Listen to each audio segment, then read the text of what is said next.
Howdy guys, how's it going? So we finally got our first official snow of this winter season, which means it is the perfect time for an overnighter. And we're gonna be going out and checking our underground bushcraft shelter, like what's left of it. And we're gonna be camping at that location, not down in the hole, because that thing needs a complete overhaul, and that is gonna be something we're gonna be working on very soon. If not, the next type of overnight video you see will be us at the very least working on it, because I'm not quite sure how long it's going to take to complete with what I want to do with it, because I'm going to be trying out some stuff that I've never tried before. So first things first, we got to get to that location.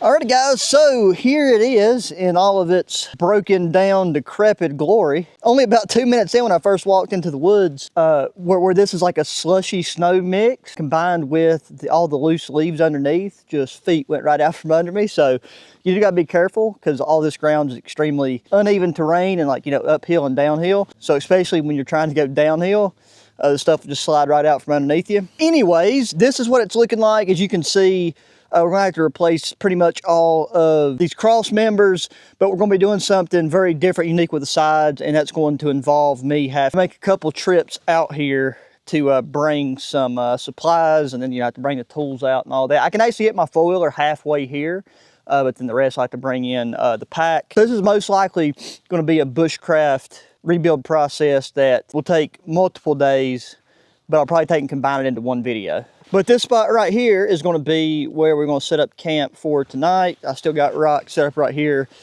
for a fire pit, even though I did bring a stove, because this trip is also serving as the purpose of the gear that I'm going to be taking on an overnight camp and hunt very soon. So just wanted to kind of bring the majority of the gear setup that I'm going to be taking out during that, just to give the particular setup that I want to do a good test.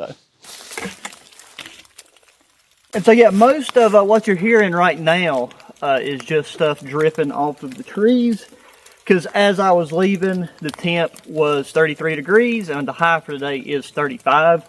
This is the first chance I've had so far this season to put on the Lester River Wool Boreal shirt, and it's really nice. Just underneath this, I just have a synthetic moisture wicking layer and nothing else, and I'm almost too warm. I would prefer not to have my hood up, but otherwise stuff just falls and drips down your neck. So that's why we're rocking with that. So gotta make sure I remember, I don't want to lose that.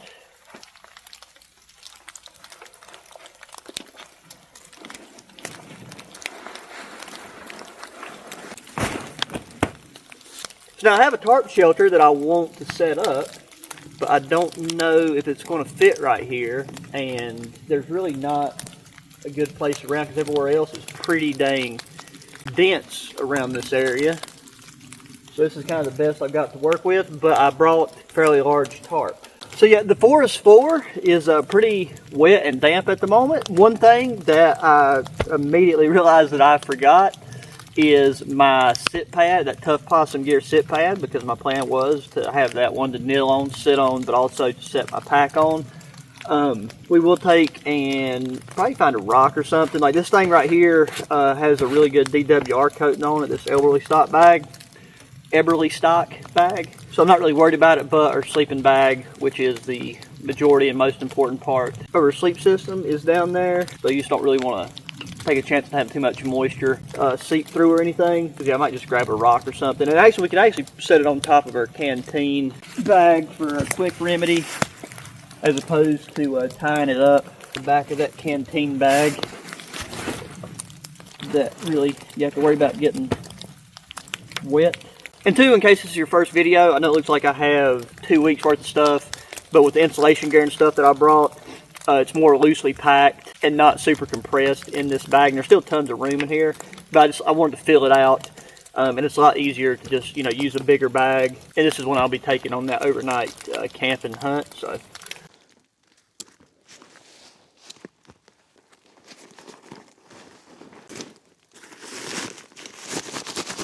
It's like the snow skirt definitely doing its job here.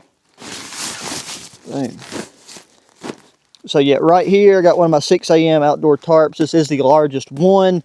It is about like 11.5 by 11.5 feet, which is a lot of tarp. But we're going to be kind of relying on this to also serve as a bit of a ground sheet for the tarp tent configuration we're going to do. Okay, well that's not good. So no clue how this has happened, because I've actually not used this large one. I've only used this thing maybe 4 or 5 times. But somehow the zipper piece has completely fell off somehow, some way, somewhere. And this thing has like this rainproof / waterproof zipper design. Yeah, I might have to take and cut this bag open, unfortunately, because I don't know how else to get the zipper. I'm gonna see if maybe I can start it right here and get the zipper to part. But I'm gonna have to see about getting a new storage bag for this tarp. That's very odd. Never had that happen. Like the 6 a.m. stuff is actually like really good quality bags, and the tarp so far have been pretty bomb proof. So not complaining about that, but I'm really dumbfuddled. Okay, so I was able to push up right here and get this zipper to separate. So at the very least we got like a waterproof or water resistant bag that we can get our tarp back into.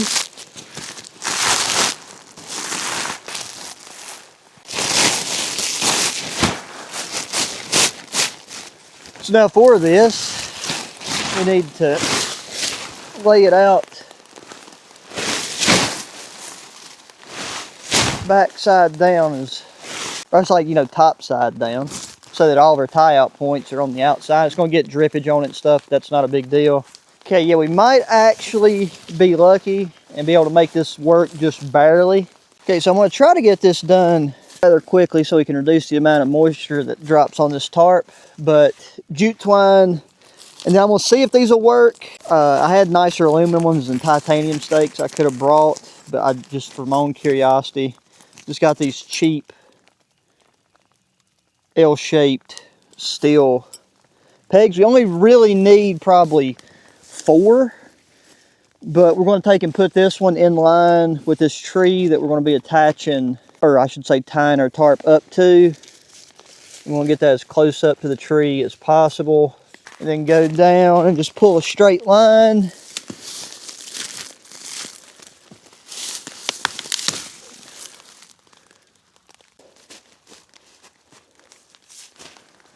And then real fingers crossed that we can get 2 loops up right here, because there's loop 1, here's loop 2.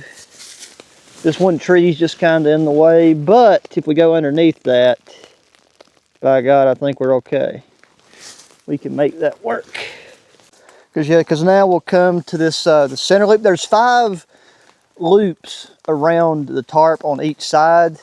That tree over there is just causing a slight bit of problems. We could actually probably put it right there, but we want it to be at a height to where we can stake that down and then have a wall. And this is not going to be perfect because of the fact that we got some trees and stuff in the way, but this is just really one of the most level spots. Because I actually took some work back the first time that I ever camped at this location, which was probably 2 years ago. Okay, so the first spot that I'm going to tie this might not work. All we can do is test it out and see if it holds or if it just wants to completely slide down after a short bit. Thinking if I get a little bit of a friction wrap on this, it should be fine. We'll just have to wait and see. So now the majority of our shelter right here is actually somewhat done in a sense. But as you can see, I'll be able to take and pull that back out a bit. We'll be staking this down to the ground and staking some of this down too. But we'll be pretty much fully enclosed. We have a ground sheet, and it's not supposed to be windy, but you never really know. So yeah, I'm coming to this lower back stake and just kind of changing the angle of it, and that helped a lot. Now coming to the back side, this thing it has 2 guy out points, but they're not like centered. They're kind of at different parts of the tarp than a lot of your other styles of tarps would have guy out points, which comes in extremely handy if you're just doing like standard A-frames and stuff. But with this one, we can actually take advantage of this tree a bit that was causing some of the issues there. This will just kind of help open up the interior. Oh, and I was going to use a stake, but there's actually another little tree right here that might be perfect for guying this one out too. Because if it's there, you might as well take advantage of it. Now we've still got a good number of stakes left. Yeah, this door is not going to be perfect just because of the angle of the pitch and the ground and everything else, but for the purpose that it's meant to serve, up like that is fine. If it's really windy, that would be flapping, but not a big deal. I kind of like it this way because we could stake this out, because I still want airflow coming in. Like, I'm not trying to trap heat, and there's going to be condensation in a setup like this regardless. But I mean, you can just see how much floor space is in there with a tarp of this size. So yeah, I think I'm actually going to kind of stake this out, which I hadn't planned on doing this way, but I think that's going to give us the best result. We can still fully enclose this, no problem. And I've even got this guy out point that I could tie to and tie to this limb that's running right over us, and that would open it up even more. But with the stove we have, we can even use this area to cook in if we wanted to, but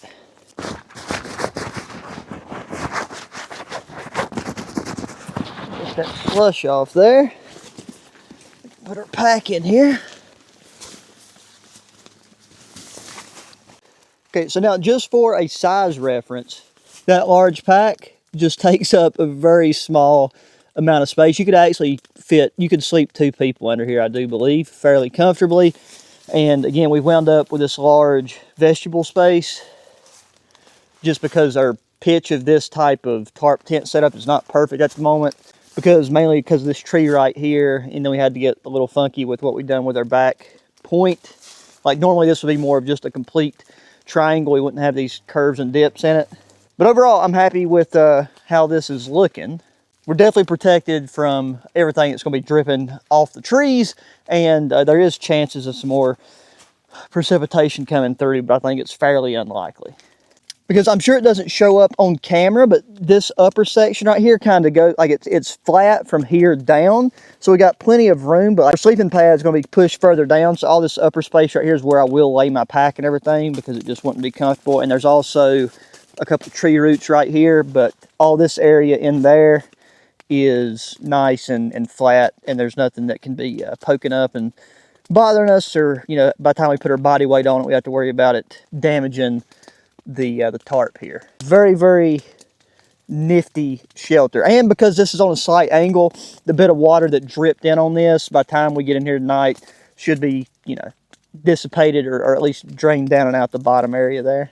So, I mean, whenever the weather's like this, you're going to have to deal, you know, with moisture and stuff, no matter what you do. There we go, 1.5 of water.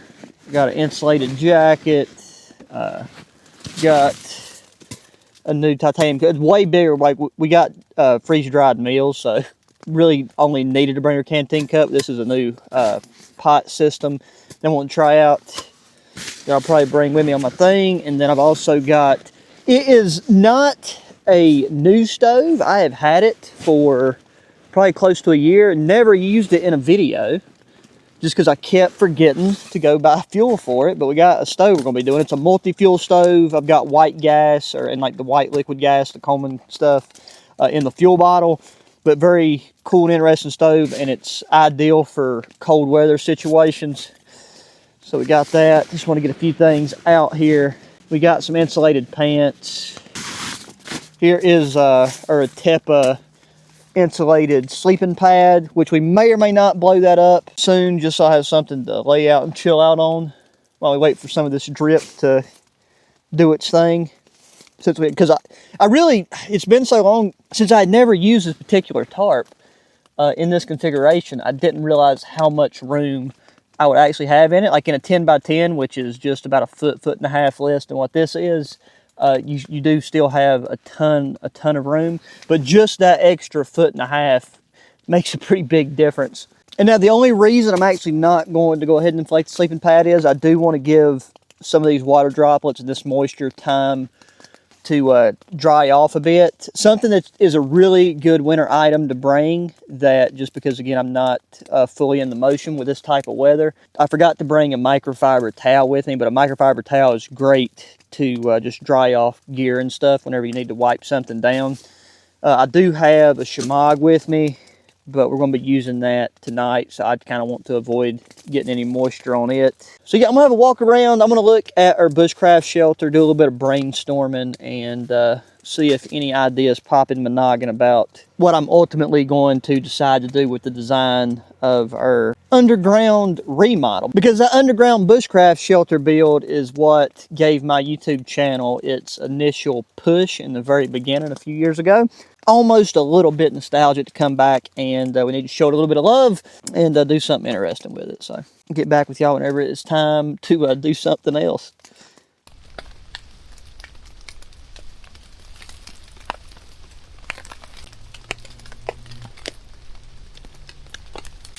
Been chilling under here. It is just extremely wet, and I can assure you there's going to be a ton of ice in the morning. Need to get the stove out because I am hungry, but I'm going to put on my insulated jacket. This is a Snug Pack Spearhead jacket. Because tonight's low isn't extremely low. I think it's going to be touching 29 at some point, but we're pretty much just going to be hovering in between the 30-32 degree mark. So yeah, it's not like it's crazy cold. But again, as you can see, I just have on this moisture wicking layer underneath. It'll take us a second for our body temp to heat up and start warming this jacket up. That's the one thing about these synthetic materials, is they do feel quite cold whenever you first put them on. But this jacket warms up fast. And we might even take and go ahead and get our stove situated, because I'm really curious that I'm wondering if we take and have our stove right there. There's plenty of ventilation here, so there's no risk of that. But if it would trap some of the heat, or if any of the heat would radiate. This is an overnighter, and I do have a full fuel bottle. Now, I've not got a ton of time with this stove, but I know that this right here, this amount of fuel is enough for quite a while. As like a multi-day trip of making meals. But there's our pump.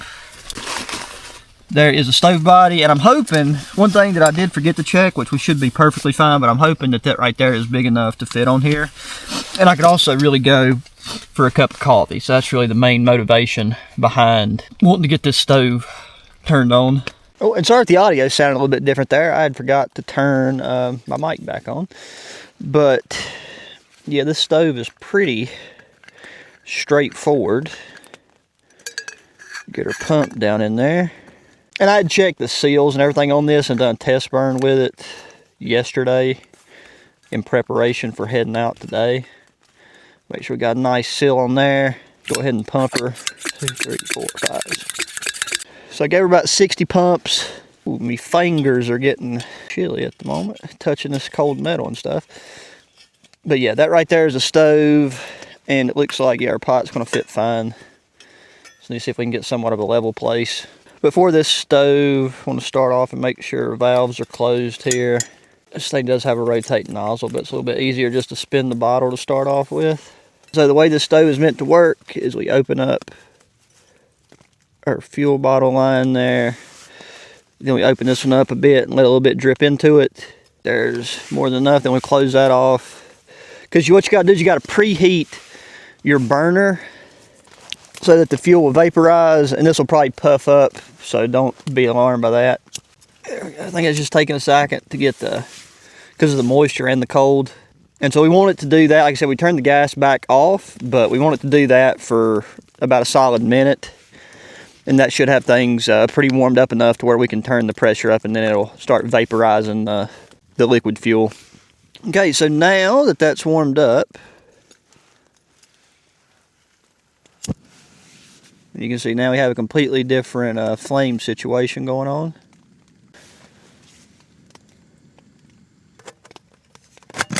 So there we go. So in this pressure cooker, rice cooker pot deal, I've got our meal, which I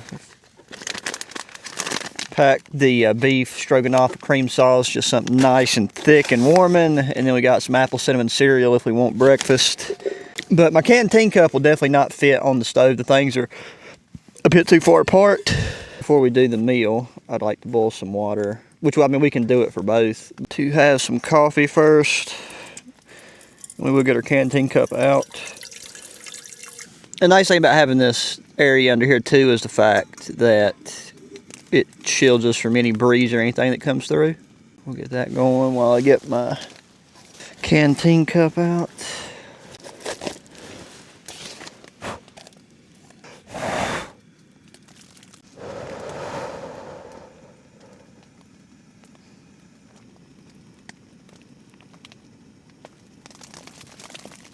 Okay, so our water is pretty much done. I've already got one Anchorhead coffee tea bag in there. I'm gonna put 2 in there because I'm ready for a nice large cup of the black bean juice. Up to boiling in no time. Don't want that to tip over. Turn that off for a second. I do like that this pot has the lock-in handles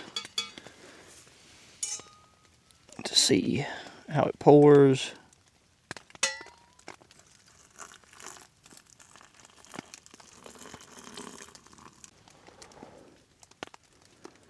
Let steep for a bit.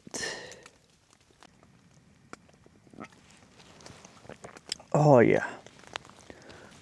It's not like, clearly, you know, doing the water, just being under here breathing, as I mentioned, you are going to get condensation here. It's not nearly as bad as it would be if we had fully enclosed this shelter up, and I mean, we couldn't be cooking under that vegetable area if it wasn't for finding that out a bit. But it feels very comfortable in here. It's like my hands are a little cold, but it's not to the point to where even my dexterity's affected at all. So between just us being under here, our body heat, and then the stove heat, it's not too shabby. And I do have the Snug Pack bivy bag for a sleeping bag, and since I brought the Vertex because it already has that polyamide shell on it, so it's practically rainproof on its own.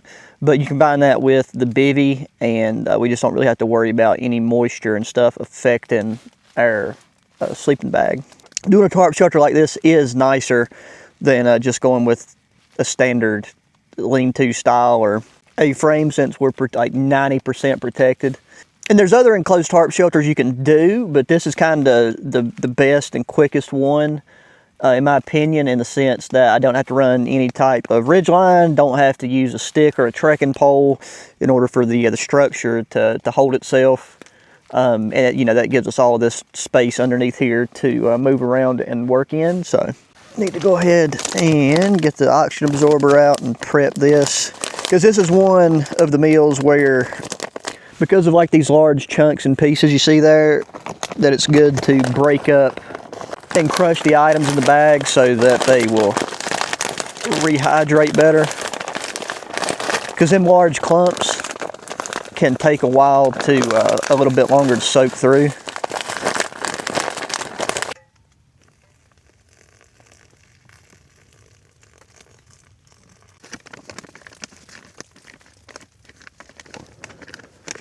Okay, so our meal needs about 3 more minutes, but I want to go ahead and get our sleeping pad out here. And that way our sleeping bag can be lofting up, because I'm going to be crawling into the sack after I eat. Have that nice warm food in my belly. Warm the sleeping bag up nice and quick. And then probably watch something on my phone for a bit.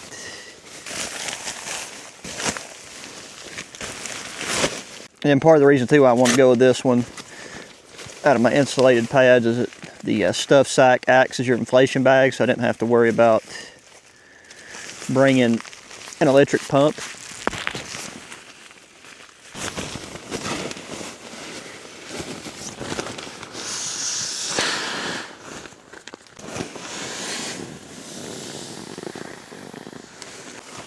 Okay, so our sleeping pad is good and inflated. Set our meal over here because it's ready to eat. And I have a pillow, but I think with this exact angle, I'm not going to need it. Oh yeah, but that's going to be nice because I'm taking, ouch, kind of taking a turn and put this more this way. Because I also brought these British military insulated pants. I've not really needed it. Like my legs are fine, but I do have those in there. So with some of our other insulated clothing. There's a pillow. I don't think I'm going to use that either. If anything, I might actually use either this jacket or my pants as my pillow. There is our bivvy. And finally, we have our nice warm sleeping bag. So take and pull it out and immediately get it into the bivvy to just kind of reduce the moisture and stuff that can get on it. I think the bivvy is inside out here.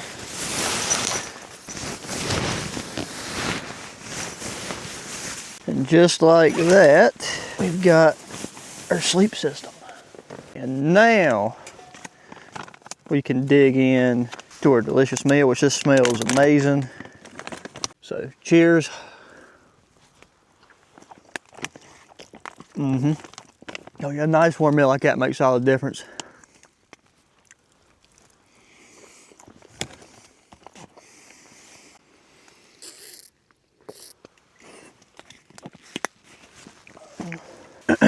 Alrighty, well, I am ready to crawl into the sleeping bag and start getting it warm. The other nice thing about having the area over here is it's a perfect place. I can just leave my boots. And just sitting under here, not walking around, my pants are pretty much dry as is, and any little bit of moisture will dry off in the sleeping bag, so I'm not worried about that at all. And just leaving the stove and stuff where it's at.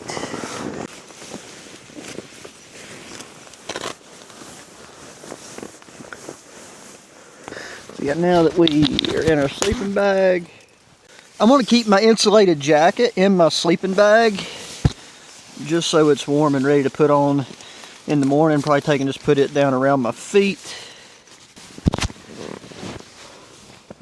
My phone here.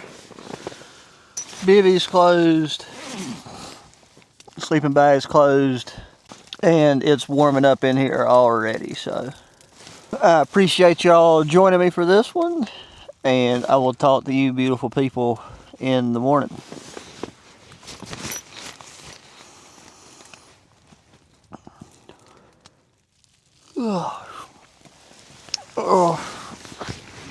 Good morning, guys. How's it going? Well, that right there was a dang 10 out of 10 sleep. I actually slept in a decent bit. It is getting ready to hit 9 a.m. I woke up for a very brief. I woke up for the first time at like 5:36 a.m. and there was a good bit of frost underneath here, but I think that now it's probably about like 33, 34 degrees. So pretty much all the condensation under here has just turned back to water droplets. But with having that front flap open right there, the condensation's not as bad as I thought it would be, because there was actually some the direction of not really any wind, just a light morning breeze is actually coming through the flap right where y'all are at. This was a very awesome setup, and I probably am going to be going with this exact same setup. Might change out a few pieces of gear here or there just for the fun of it, just for the heck of it. Whenever we do the camping hunt, might be doing a couple camping hunts. You know, who knows? It depends on if we see anything, what we get, all of that fun stuff. So hopefully that's a video you guys will enjoy. But I'm not hungry right now. You know, we took and ate that meal, then laid down, so I haven't really done anything. Still completely still satisfied with. So probably not going to be making that breakfast cereal. I probably will take and make a cup of coffee, and you know, the tarp's wet, so I'll shake it out. That's the one thing about this particular Everly stock bag.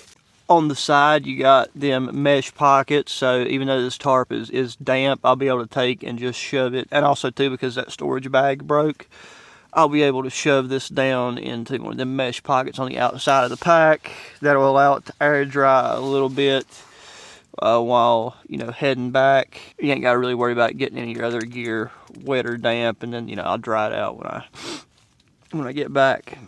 So we'll take and see real quick how easy or difficult it is to get this stove started, because that's the thing where we got to take and prime it. I mean, I can do it from right here, but I'll probably go ahead and just get out of the bag. We got our jacket in here, which, again, this jacket here is a little bit overkill for considering that it's got to be just above freezing right now. I think like the comfort rating on this jacket is, I think, like 14 or 15 degrees Fahrenheit.